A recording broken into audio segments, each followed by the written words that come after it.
Hello my dear subscribers and new guests who came for the first time to the channel Gilda workshop. Who doesn't know, my name is Alice and I love to create handmade accessories. You can find different tutorials for both beginners and experienced professionals on my channel. Among them are hair accessories, earrings, bracelets, brooches, necklaces, rings and other works. You can buy accessories from my online store as well as order custom jewelry for your special day. The link will be in the description below. Today I'm gonna show you the assembling process of beautiful feminine earrings with flowers. These jewelry are suitable for both the bride and bridesmaids, and if you will make earrings in other color, you will get a great version for evening, graduation or any other event. Don't forget to put your thumbs up for this video and write your feedback. I want to know that you are waiting for new tutorials.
I want to ask you to visit my online store. You can order hair wands, hair combs and other accessories from all my video tutorials.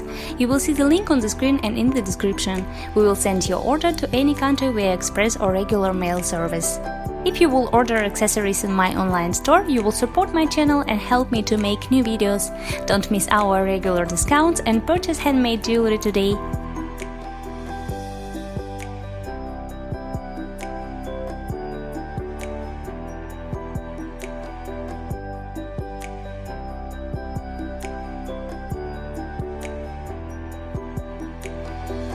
If you have any questions, write to me in social networks and direct messages. I will be happy to answer you. These earrings, as well as the set that you see on the screen, you can purchase in my online store. Thank you so much for watching today's video. Thanks for leaving feedback. Have a wonderful day or evening. See you later on Gilda Workshop. Bye bye!